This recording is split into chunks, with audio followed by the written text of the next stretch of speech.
everybody. Thanks for tuning in to Game Time with Zach and Jahmir. My name is Jahmir Wilson, and I'm co-hosted by Zach Wright.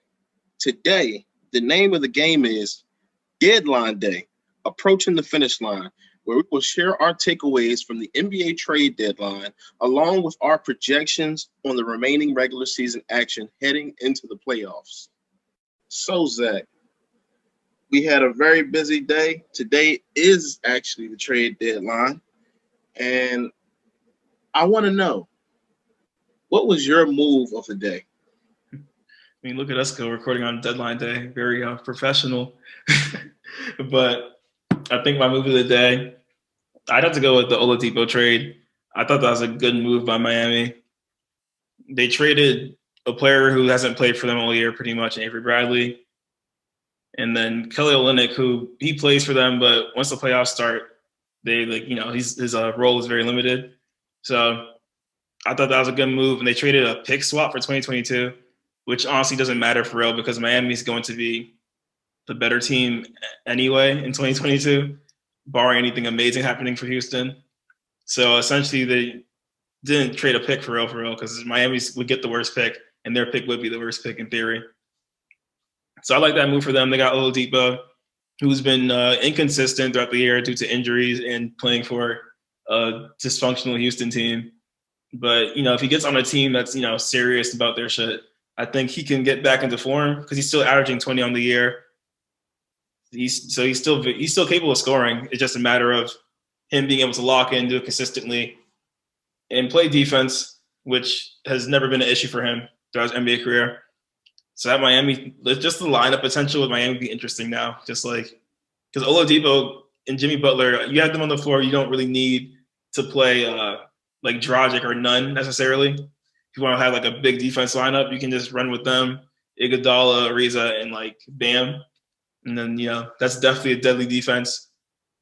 So, yeah. And then they're also, we'll see what happens with the buyouts, but they're supposed to get LaMarcus Aldridge. So just the potential of what can happen beyond, just getting Oladipo is very interesting to me. So how about you, Jahmir? What's your move for the day? It's pretty easy for me. My move of the day is simple because the LA Clippers, have needed a point guard for so long now. Last year, it was heavily lamented upon in terms of like them just getting worn out and getting beat down by the Nuggets for 3 straight games. And the narrative was that every time it got to crunch time, they just didn't have somebody who could organize and run the show. And now they have that in Rajon Rondo, a.k.a. playoff Rondo. And here's the kicker. They gave up Lemon Pepper Lou and a pick that, as you said, they're probably going to be the better team. So it doesn't really matter. And they were already looking at trading Lou Williams. And they also have somebody who can fill in his role. Like they have multiple guys who can fill in for him. Like now, I don't know if Patrick Beverly will move to the bench for sure, but with him, you'll have defense with Reggie Jackson still being there. Also, you have Luke Kennard to kind of fill in those minutes. So I think they did a really good job of finally addressing their main need. Although you would have liked them to get Lonzo over him, but they just didn't have the assets. So you get a veteran instead that you can actually get with the pieces that you have at your disposal. Mm-hmm. So I think they did a really good job of finally addressing that need. And to be quite honest, we'll talk a little bit more about this later, but I think this puts them in a grand position, especially considering the health of LeBron James and Anthony Davis in the Western Conference, because if LeBron James and or AD is compromised, I think this would be the time for the Clippers to get through the West and win right now.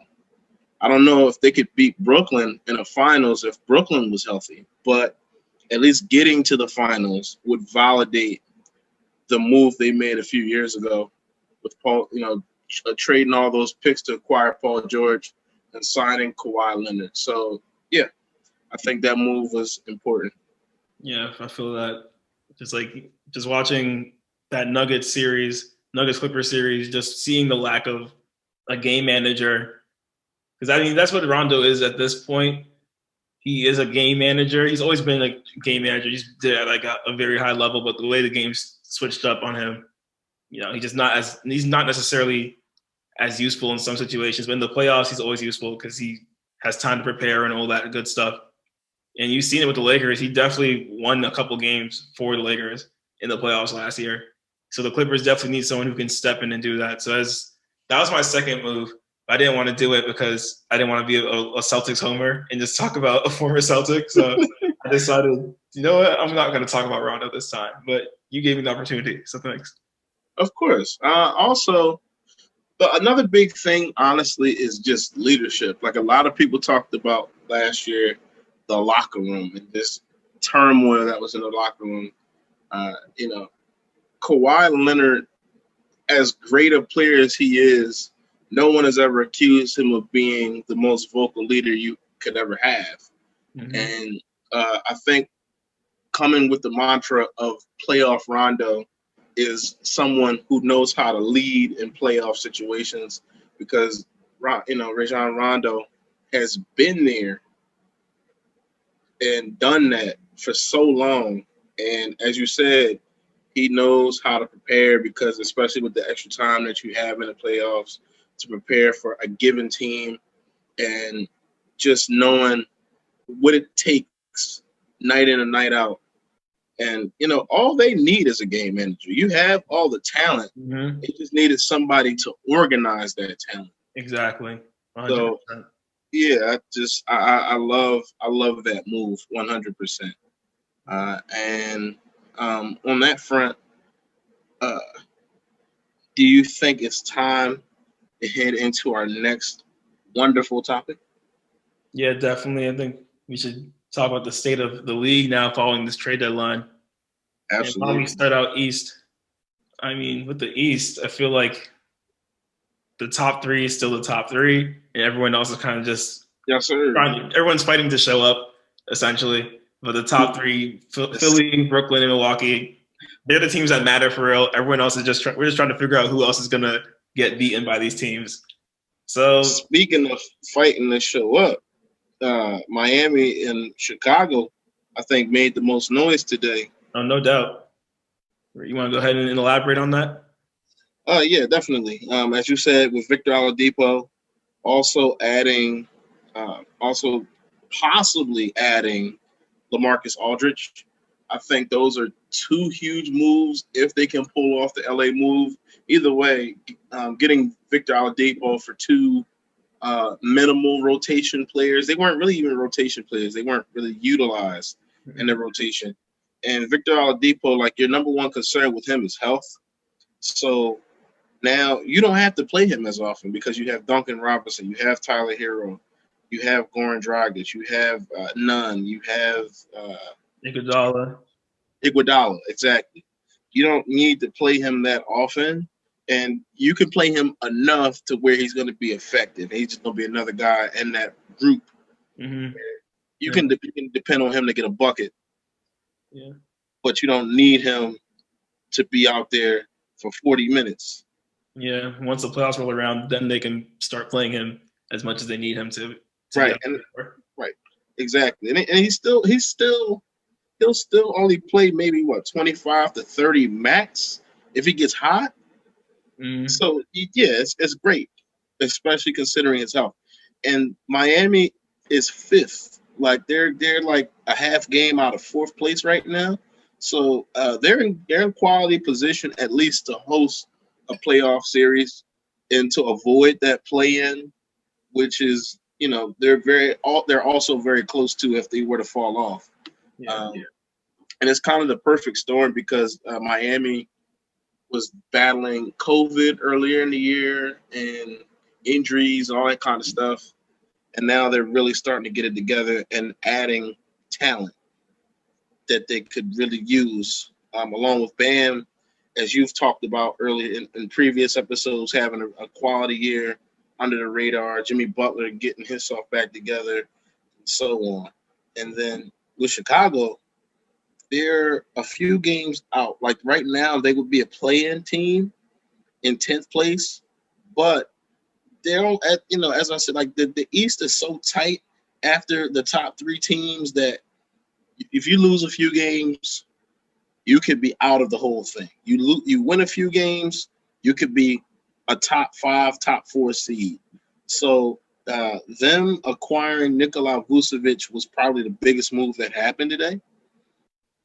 I want to hear your thoughts about that. That, oh my goodness, because it's just like Vooch is such a dominant player. So yeah, what do you think about that? Well, before I get into Chicago, I just want to mention that Miami also did get Bielitsa, I guess that's how you say it. And he's a sniper for those of you who know him. Great pickup on Bielitsa is a great pickup as well. You're playing my GM and you're on like your 9th pick, you gotta get Bielitsa. That man's threes are like a 90. But anyway, back to Chicago. I like the trade. I think they had a great day overall. When I seen the Gafford move, the trade move Gafford, I was confused until I saw later they were getting Tice. And that makes a whole lot of sense because Tice is like a switchable center. Shout out to him. He had some good years with the Celtics, but his time, he had to go. If we talk about the Celtics, I'm definitely going to be gassing up my boy Lob Williams. Time Lord. He's about to be unleashed about damn time. Been calling for it for 3 years. But yeah, Chicago getting Vucevic was a great move. They now have 2 All-Stars on their roster, which is big. The more talent you have, the better. They got out of Otto Porter's contract as well, which is a big boost for them because Otto Porter kind of wasn't really doing much out there for the Bulls. So yeah, they have two All-Stars. They maintained Levine and Kobe White. Kobe White's interesting. I mean, he can score. His defense is so poop. Overall, I think the Bulls got better. I think they're 100% a playoff team now, but I still think they're a first-round exit at the end of the day. And they still have Markkanen and Patrick Williams is the rookie they drafted this year. So they have a solid lineup now. They're definitely making the playoffs. I'm more worried about the Pacers or, dare I say it, the Celtics falling out now. We've been looking like some shit. But at this point, I'd say the Bulls are definitely up there in the playoffs now. We'll see what happens with Charlotte with LaMelo getting hurt. But based on what we've seen so far, post LaMelo injury, the Hornets are still valid and they're still probably in the playoffs. But yeah, I think Chicago definitely is now going to book their ticket 100% following that trade. And how about you? How do you feel about it? I think that's a great move. Also, another name I would throw out there is Thaddeus Young. Shout out to a former 76er. Thaddeus Young is a solid player. He's probably one of the better defenders on that team. I think probably the best. Yeah, honestly. I think that they made a really strong move and they want to make some noise this year. So I think offensively, they should be a really tough team to deal with now. I like the move with Tice, as you said, because it adds not only a switchable center, he adds veteran presence, somebody who's been in the playoffs. And so what happened? And he's gone deep in the playoffs. Right, exactly. As a starter. So I think that's really good. And how about Charlotte? They got one of your favorite players today, Brad Wanamaker. The worst basketball player in the freaking NBA. That man is the most below average man to ever grace NBA. Like, bro, he's below average at shooting, below average at ball handling, below average speed, below average athleticism. He's just below average at everything. He's somehow Brad Wanamaker. He's great. He's a below average game manager. Like, he's just below average. LaMelo Ball, Brad Wanamaker to save the day. That man got traded for cash, bro. A printer. Word. Like, I'm upset you mentioned his name, bro. I can't stand Brad Wanamaker. I love Brad Wanamaker so much. God. He was great in Boston. He was terrible. Like, he got 10 points. We were fucking jumping out of our seats, bro. My God, I could not stand Brad Wanamaker. I was so happy when he left. No, but on a more interesting note, I think Boston saved themselves today. I think they covered their asses by getting Evan Fournier today because he plugs in that hole filled by he plugs in that hole that was left empty by Gordon Hayward because he gives you another guy now who is a 6'7", can shoot the lights out of the ball, averaging close to 20 a game. So I think that was a big move. That was a big win today. Not only that, but also now knowing that you're going to commit more to Time Lord Robert Williams. Yep. I think that's great as well. They're starting to identify some things. They get more healthy, but y'all guys really need a contribution out of Kemba Walker. I think he's getting there. He's getting there. He's definitely getting there. He had a great game last night. Yes, he damn sure did. But yeah, I think you're definitely going to need to figure out Kemba. You're going to need to continue to figure him out. But I think Evan Fournier was such a huge move. I think that pushes you further up, and where I have you definitely getting in, because I think that you will start to turn the corner because Jason Tatum, Jaylen Brown, Marcus Smart, that core has been there and done that. And I think they'll rally around each other and figure it out. Yeah. I don't know how far they'll go, to be quite honest with you, especially if they are a road team starting. We're beating Milwaukee in 6, so that's cool. Huh? We're beating Milwaukee in 6. Oh, I don't know about that. No, we're not. I just wanted to say Boston in 6. I might get sent home in 5. Yeah, we'll get sent home in 5. I think we'll probably end up with the 6th seed, to be honest. Yeah, I think so. We'll end up with the 6th seed and play Brooklyn and struggle. But, we're there. Yeah, I think also when you talk about Indiana and your concerns with them, I'm not as concerned, only because they've really been struggling with injuries, and they finally have Karis LeVert back. Yeah. So once he starts to get integrated, I think they'll definitely, at the very least, make a play-in. And I would hope that T.J. Warren comes back by then, because if he comes back by then, I think all bets are off when it comes to Indiana, because they could definitely make some noise, at least in a first-round series. So, yeah. Yeah, I don't know. I think with the East, in terms of who's making the play-in, and I think the play-in and playoff teams are set at this point. Yeah. Toronto traded Norman Powell for Gary Trent, and Gary Trent is a good player. And I'm honestly confused as to why Portland made that Gary trade. Trent and Rodney Hood. They got two solid pieces out of that. No, I don't know. It's just I don't get it, but nonetheless, Norman Powell's been their best player, or at least their most consistent offensive player for the last 2 weeks. Like, he's had some crazy offensive games the last 2 weeks. I guess their best player this year is kind of Fred VanVleet, I guess. Yeah, Freddie. This year, I mean, Lowry's still the most valuable. But what about spin move? Siakam got exposed by Jaylen Brown, bro. He has not been the same. Jaylen Brown put that man in daycare, and that man has not gotten about since, bro. Jaylen Brown is his father. He stunned him, bro. After that series, it was like, okay, Siakam is just a good player, and that's about it. Good. I don't know. The jury's out. Nah, he's a really good player, but he's just really good. Woo! Really good, yeah. You put Siakam on a different team, bro. That team looks like if you add Siakam to Boston or something, Boston looks a lot better. Or Miami looks a lot better, but he just he ain't who we thought he was supposed to be. A spin move, a mid-range jumper, and a pile of dust. You can hear it. I'm not hating. That's all I've seen. A spin move, a mid-range jumper, and a pile of dust. That is all I've seen. Bro, you see that meme in the playoffs when that meme with the gorilla just doing like mad spin moves. That's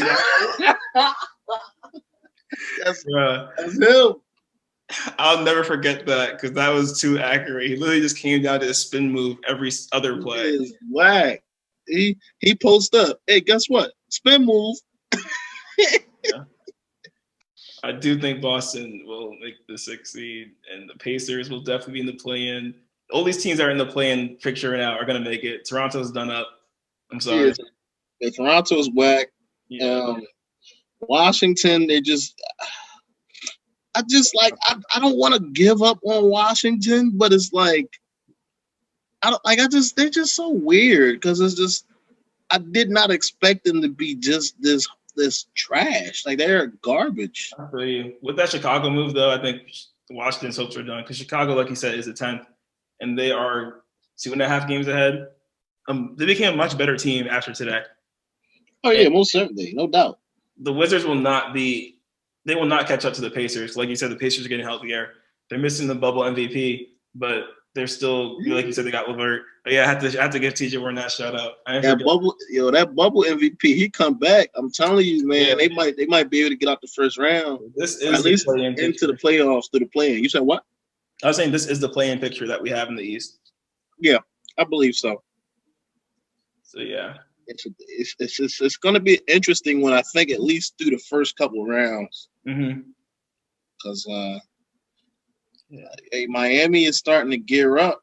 I will say Charlotte's not getting that 4 seed. That's not. Happening. No. That's not happening. About to fall off now. They're not getting that 4 seed. They might fall into the playing games. Yeah, to be honest, Miami's moving up. I think Boston, like you said with Fournier. I know I said I'm worried about them earlier, but that's just because I'm just depressed after watching that game yesterday. That hurt. Seeing Daniel Tice get the game-winning attempt crushed my soul. But I do think with Fournier, they're going to move up. If I'm being honest, I think Charlotte might wind up being number 10 because LaMelo Ball was like he's the best player on the team. To be quite honest, he's better than Hayward. Yes, sir. You think so? Interesting. I think so. I think so. He was averaging what? 20? 6. LaMelo. Well, not 16. I'm lying. 66. Yeah, and the thing is, they weren't even trying to start him. Yeah, you're right. He was because he was hooping off the bench. He's hitting threes.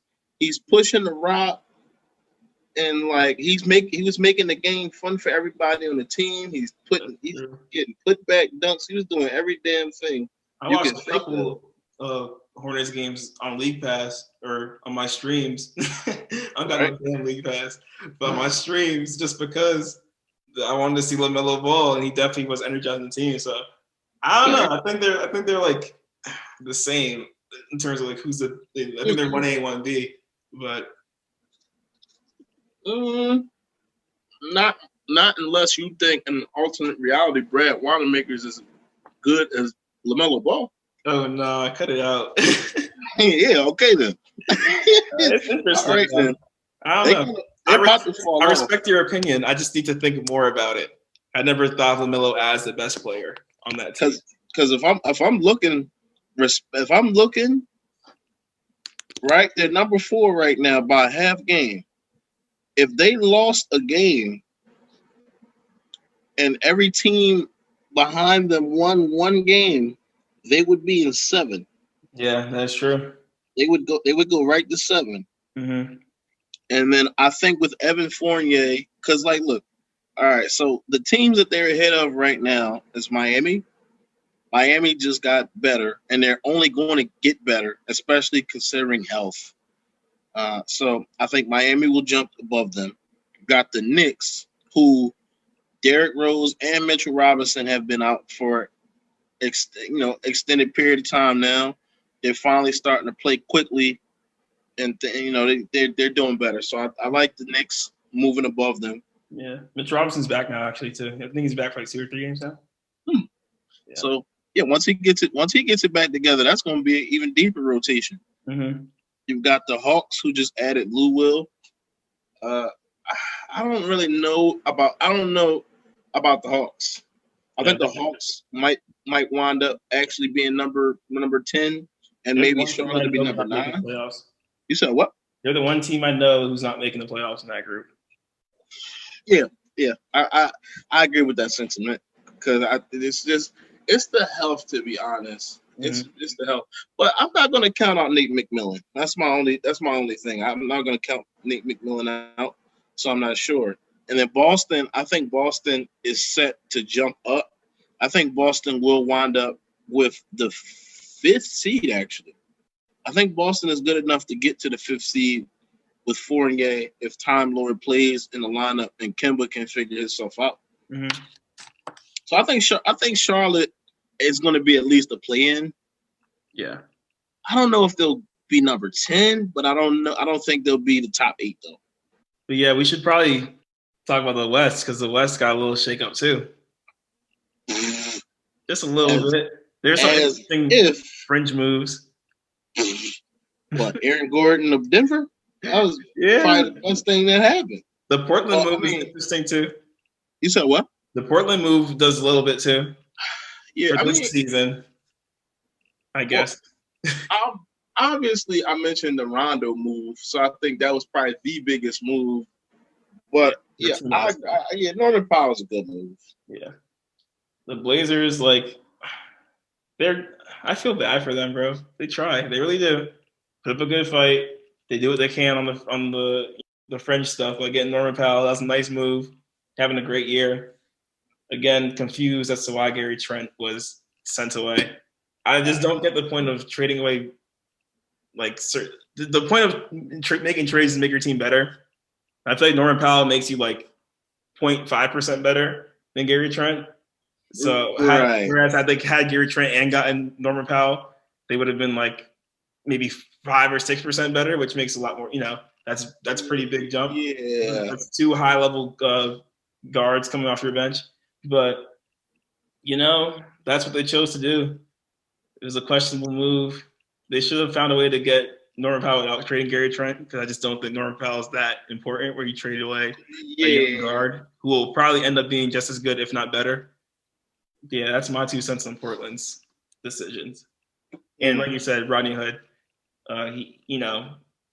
before he got hurt, he was having a couple of years ago before he got hurt, he was looking like he's on the way up. But he was looking like a solid 2-way.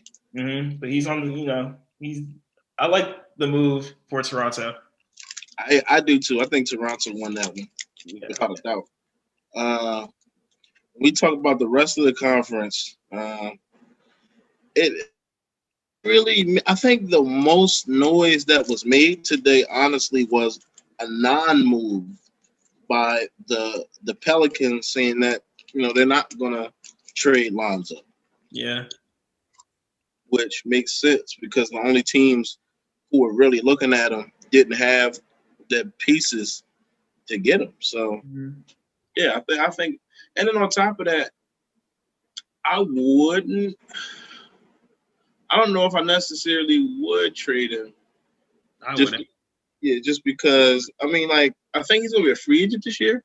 Restricted at that, so. Yeah, so he's kind of free. Kind of, right. We can easily match him. Yeah, I think they made the right move, especially since he's been playing better, and him and Zion have great chemistry. Right. Zion is the future. So. Definitely. Never mind. Yeah, I think the Pelicans, they need to worry about adding as opposed to subtracting. Now they need to subtract Eric Bledsoe. Yeah.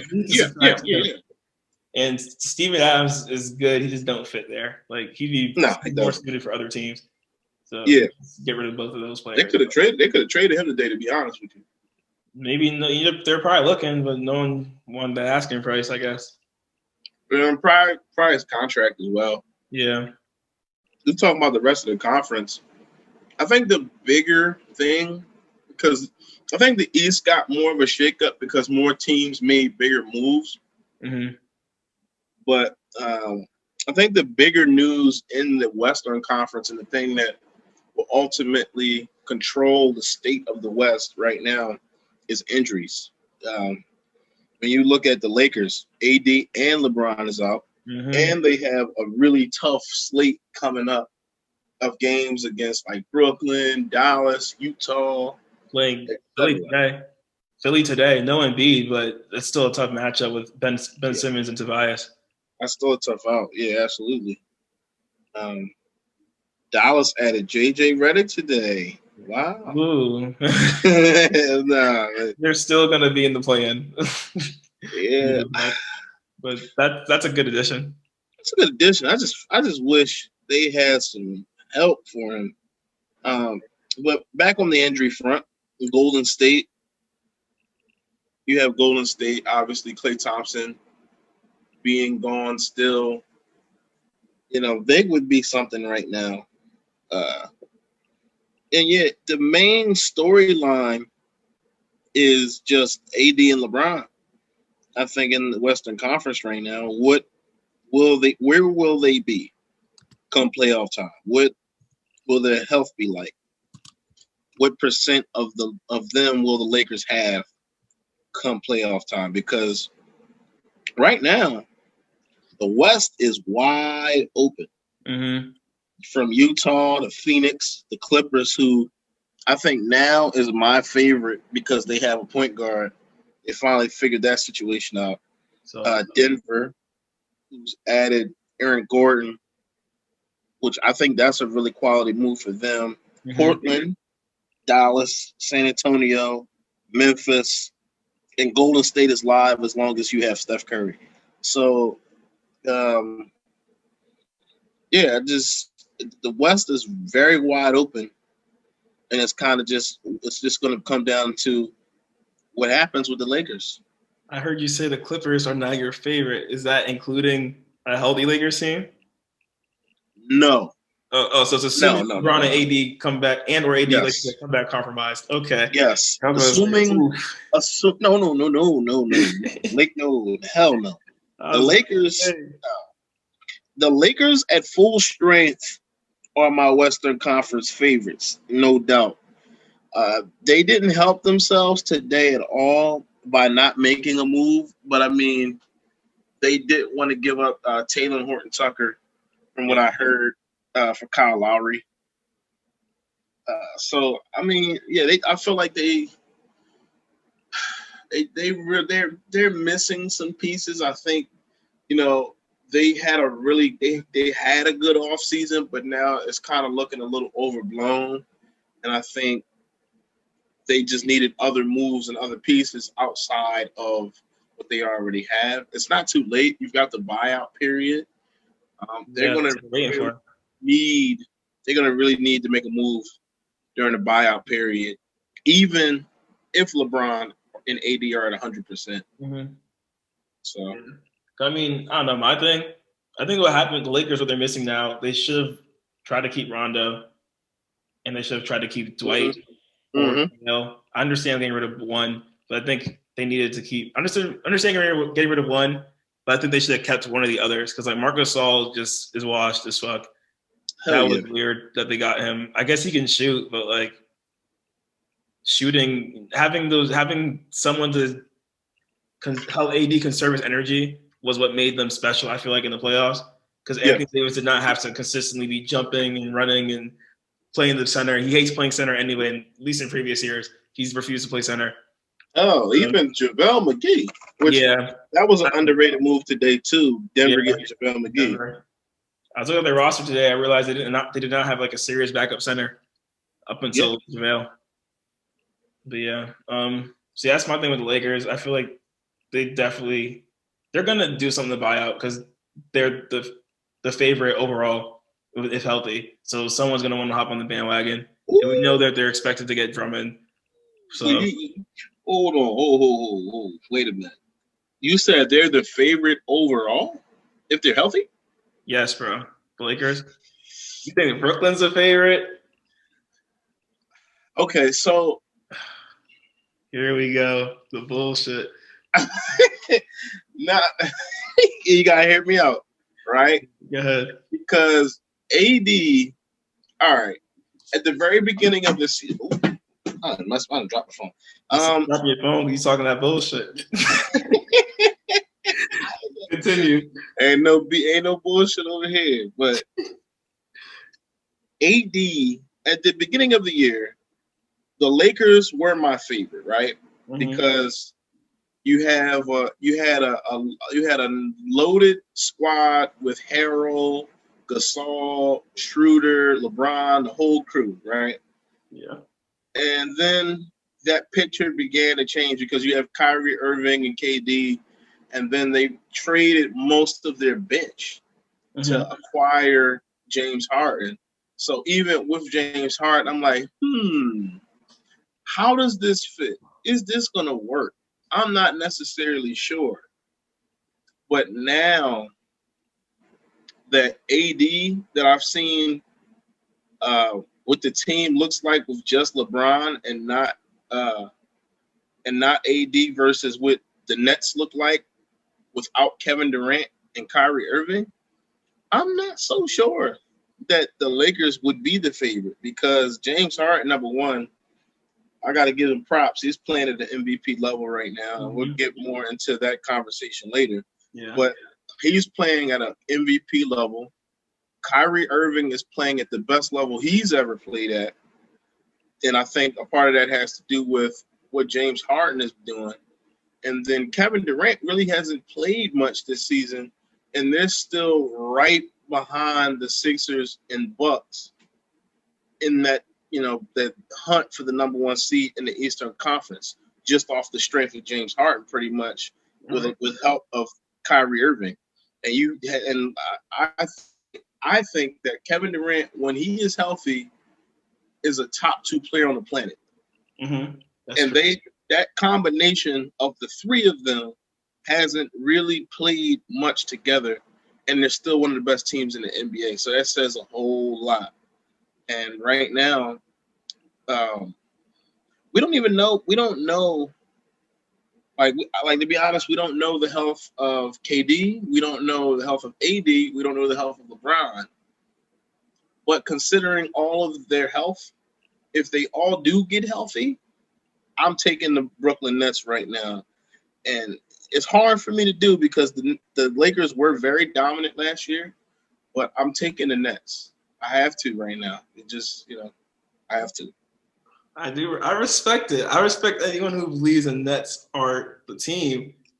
But my thing is, the Nets have no hope of guarding anybody on the Lakers. Their only hope is Kevin Durant. Everyone else is poop shit on defense. Kevin Durant can only guard LeBron or he can only guard Anthony Davis. After that, whoever he's not guarding is getting 35, 10, and 10 if it's LeBron. And if he ends up guarding LeBron, AD is getting 35, 15, and 4. So, I don't know, man. And then the Lakers, the Nets defensive players do not have enough to stop the others versus the Lakers defensive players do have enough to stop the Nets others. I'm sorry, DeAndre Jordan might get DMPs after game 3. He's going to be poop shit. Blake Griffin, I love Blake Griffin to death. That was my favorite power forward for a minute. But that man is about to be get embarrassed out there. Joe Harris will be solid, but anyone else is done up, bro. Okay, well, here's the thing, right? And let's just go with a hypothetical here. Let's say the Lakers and the Nets do meet up, right? To me, it's going to be about pace control, right? The Lakers, because they don't have the most firepower on the planet at this point. They never did either last year. They're going to have to play a slower game, right? Mm-hmm. But how do you slow down the greatest offense to ever play basketball? You have Kyrie Irving, Kevin Durant, and James Harden, who can all drop 30 plus on you at any given time. And James Harden, again, as I said, is playing at an MVP level and is playing at a level where if someone were to say that James Harden is the best point guard in the league, I don't know if I would agree, but I would very much respect where they're coming from. Yeah, right now he's having a better year than Dame and Steph, I'd say. Right. I'd say that. I'd say this year, yeah, he is. And it's about pace control for me. I don't think if both teams are healthy, I don't know, because I think every game would have to be a shootout. And in that case, I think Brooklyn wins a shootout more than they lose it. You're right, but here's my thing. It has to be a shootout for the Nets to win. If the Lakers figure out how to slow down the shootout situation, they're winning that game 100%. That's going to happen. And it's a playoff series. It's not one game. It's a series. They have time to learn, match up, and scheme. So the Nets could come out and win 2 games, but if the Lakers figure something out, the Nets will not win another game because Kyrie Irving is food on defense. He got a little better after his little stint in Boston, got inspired Marcus Smart, but he is still food.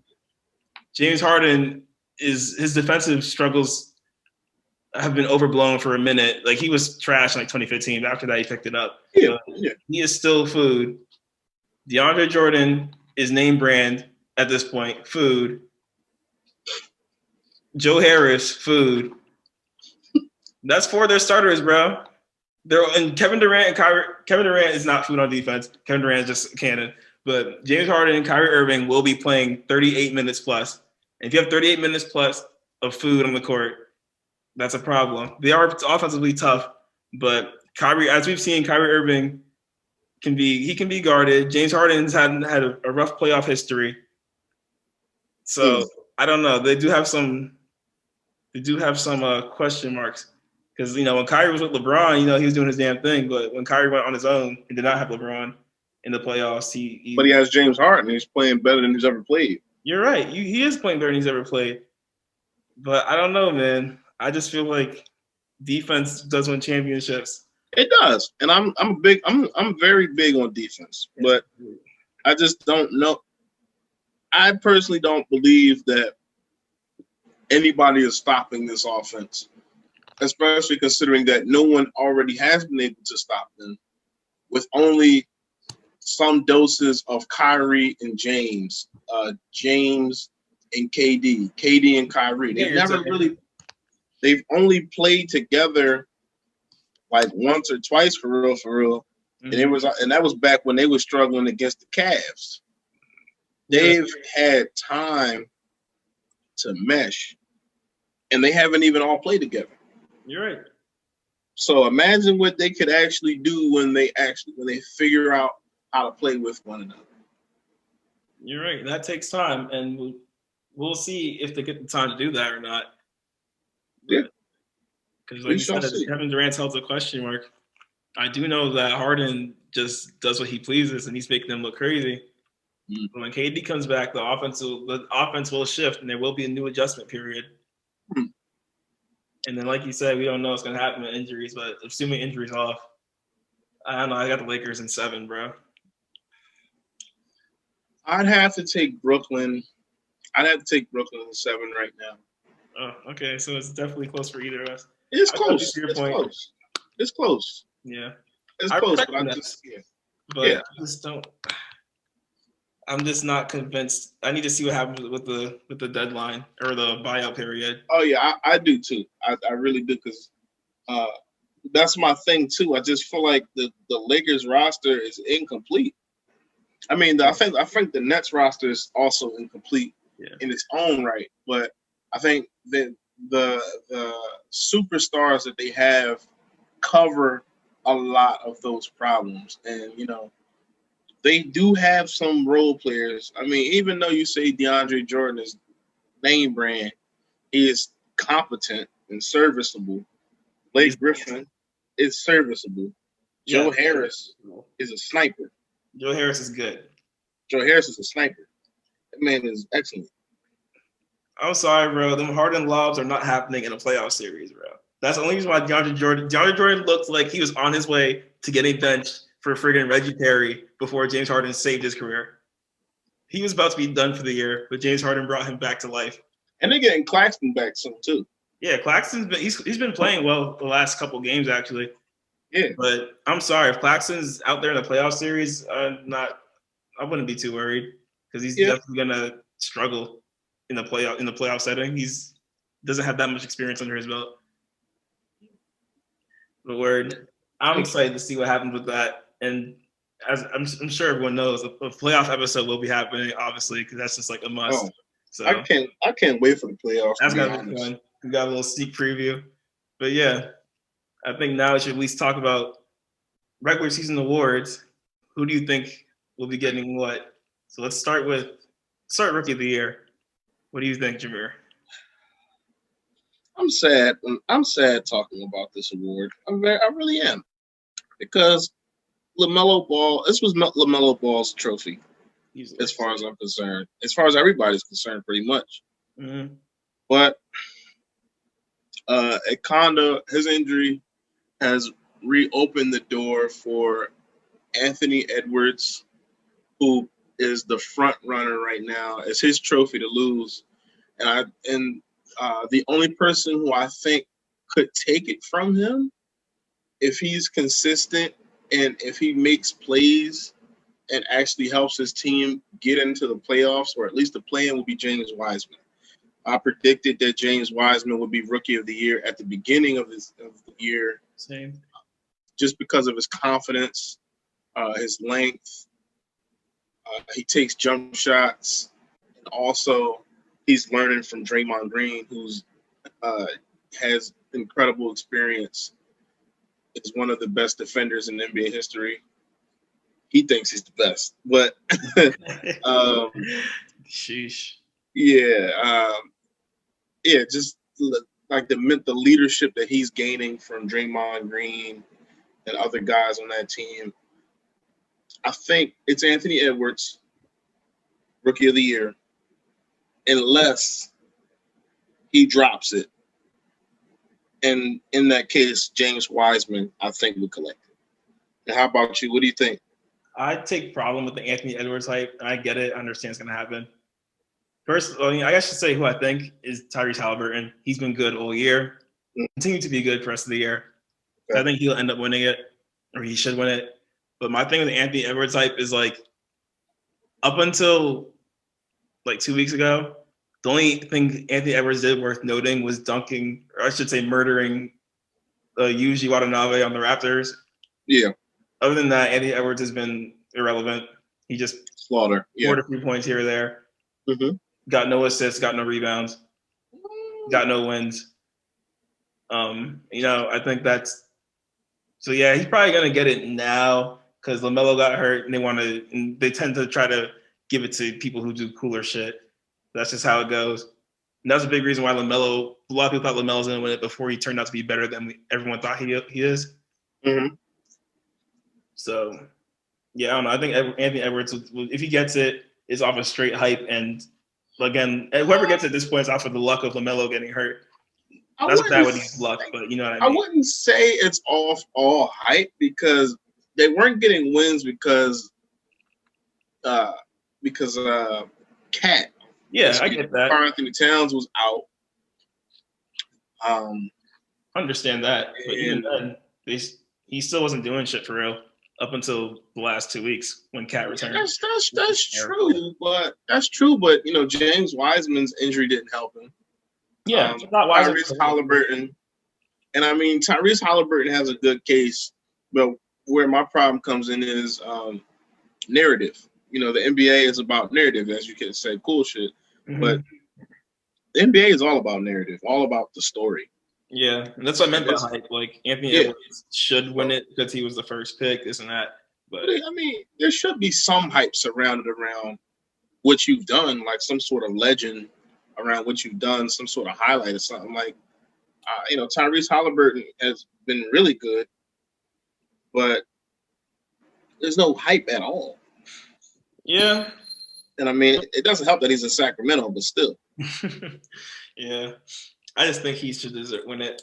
But how about Coach of the Year? Who do you got? Ooh, Coach of the Year. Which was a hard one for me. Coach of the Year. probably have to go with the big man in Utah. Agreed. They Best have been, record. huh? Best record. Much better than. Not only do they have the best record, no one expects them to be this good. I think it's kind of. Absolutely. Shout out to Thibodeau though. My boy got the Knicks looking average. Much respect for that because I thought they were gonna be the worst team in the league. I thought they were going to be one of the worst teams in the league too. Yeah.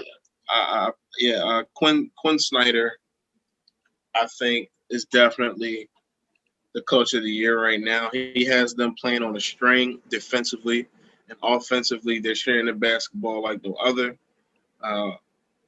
Donovan Mitchell, if you look at his, not like if you would think about it, like you would think Donovan Mitchell averaging like 30 a game, something like that. The way people have been talking about him, but he only averages like 24 a game. But as a team, they look great. OD. I definitely think them losing in the bubble the way they did helped them because they took that and turned it into this season. No doubt. They look so much better. So, yeah. And what about you, Zach? Who do you think is coach of the year? I'd say Quinn Snyder as well. Same reasons as you. Much better team than expected. Pieces are fitting together.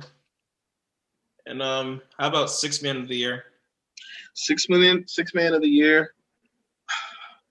To me, I'm gonna have to say, speaking of the Jazz, I'm gonna have to go with Jordan Clarkson. Agreed.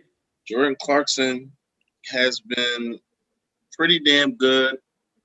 He had the highlight drop in Michael Carter Williams. That was hilarious. And he's just been balling. Like, and it kind of plays into what the culture that Quinn Snyder has built in that building with them sharing the rock. Everybody can shoot the ball. They're defending on a string. And, when he comes in and he fills in, he just does his job. He does a very good job at doing his job. And when you talk to, like, he was interviewed and he said that he doesn't put a cap on how much he can score or how much he can do. And you can tell because he just goes out, he plays free, and he's a good shooter, he's a good all-around scorer, and he's a great contributor to a really good team. Who you got for defensive player of the year? Defensive player of the year right now, I would have to give it to Ben Simmons right now. I think Ben Simmons has been the best defender in the league this season. When he steps in front of somebody, they have a much tougher night. He rebounds. He can defend on ball. He can do a bunch of different things. You can switch him in different situations. He's just a great player. Oh, yeah. So I think Ben Simmons has been elite all year at the defensive level, and that's all people have been talking about, to be honest. And I think that, like I said earlier, that kind of got him into the All-Star game, to be honest with you, because offensively he struggled very early on, and his defense picked him up. For real. So I would have to go with Ben Simmons right now. Who do you think? I'm going with Gobert. I just, the Jazz got 3 All-Stars this year. I think Mike Conley's inclusion was a little sus, but I'm glad he made it because he did have a few years where he did deserve it at some point. So, congrats to him with that. But I think the NBA is going to continue they go do their stupid award parade for certain teams who overperform. Like that Hawks team, that's like I hate that team more than any other team to ever exist because they have got stupid awards. Like 5 players got Player of the Month in the month of January. Like, come on, bro, that's freaking stupid. But I think they're going to continue that kind of treatment for the Jazz. And I'm not saying Gobert doesn't deserve it, but he's playing amazing defense as always for the best team in the league. And I think at this rate, they're probably going to continue to be the best team in the league because they're just locked in. And I think, I just think Gobert is going to win it off the strength of being the best defender on the best team kind of deal. Okay. But I was thinking about Ben Simmons. He was my second. Mm-hmm. Yeah, I think Ben Simmons His switchability and versatility on the defensive end, and his just overall activity on the defensive end, just being able to get steals, push on the break, find people on the break, get dunks, all that kind of stuff. I think his all around defensive game makes him defensive player of the year. Let's go into most improved player. What do you think, Zach? This one's hard for me. I'm going to just go with Jeremy Grant, I guess.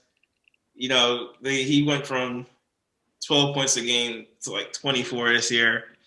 He's been comfortable being the first option.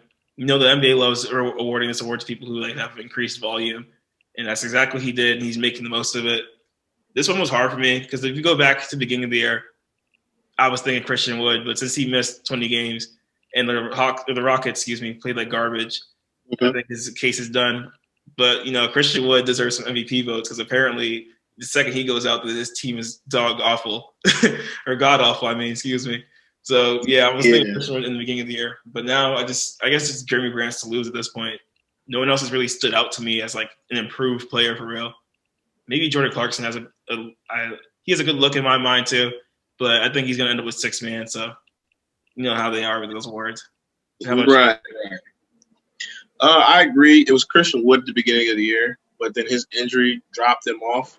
And then I also thought about Jaylen Brown, but my only problem with them is they haven't played as well as they played as a team last year. So narrative-wise, they're not going to look his way. And I think the way they're going to go is New York with Julius Randle.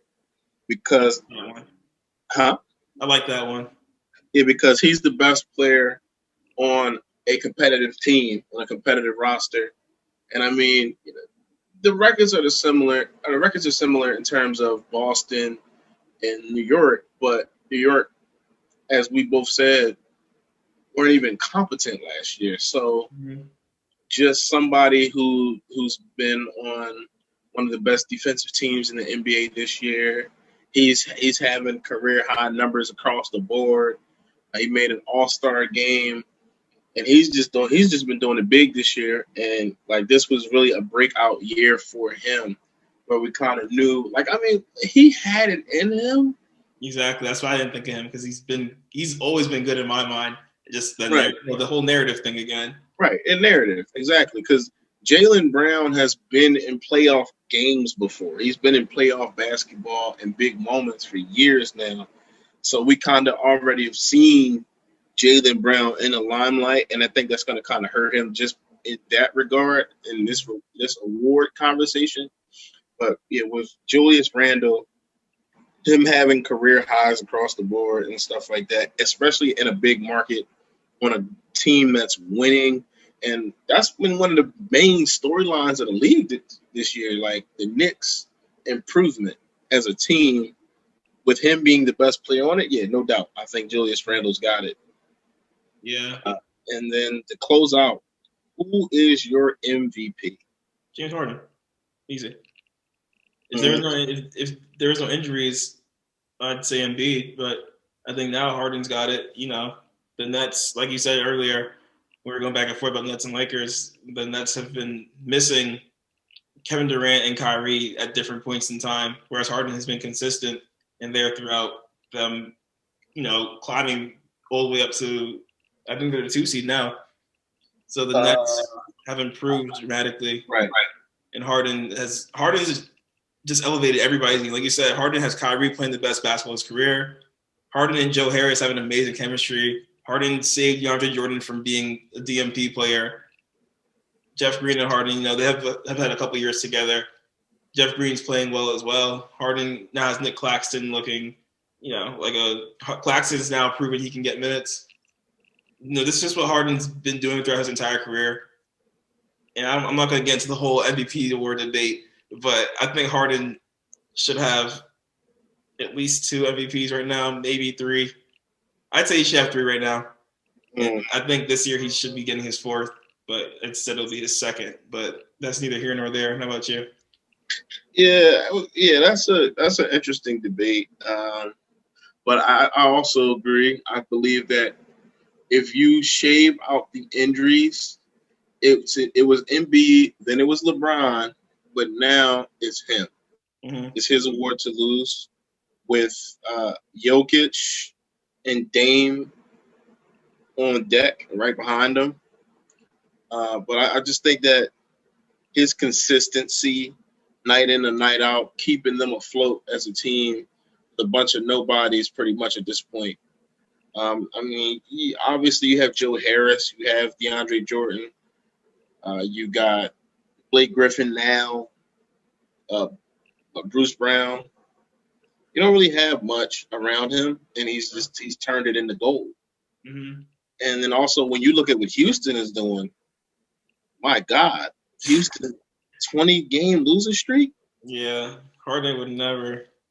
Jeez, yeah, it's just like he's looking at his impact when he touches a team, and just looking at how he again is in a big market, doing it big, being like he's modified his game where in Houston he was more so an ISO player, and now he's out here really running the show, leading the league in assists, playing point guard. Mm-hmm. So I think James Harden is definitely our MVP right now. Yeah, we'll see how some of these awards turn out. And a few of them are definitely up for debate. Like Sixth Man of the Year, I think Clarkson got that locked up. But Most Improved Player will be interesting. Definitely. Defensive Player of the Year will also be another interesting one. And this MVP race there's a lot of players whose names have come up this year. So I'm excited to see that. Yeah, that's it for today's episode of Game Time. This is Zach, co-hosted by Jahmir. Thank you to everyone tuning in. And don't forget to follow us on Instagram at GameTime_podcast, on Twitter at GameTime_ZNJ, as well as Facebook at GameTime with ZNJ to stay up to date on further content. And to listen to future episodes, you can find us on Spotify, YouTube, Apple Podcasts, and anywhere with podcasts. We can't wait to talk more basketball on Game Time.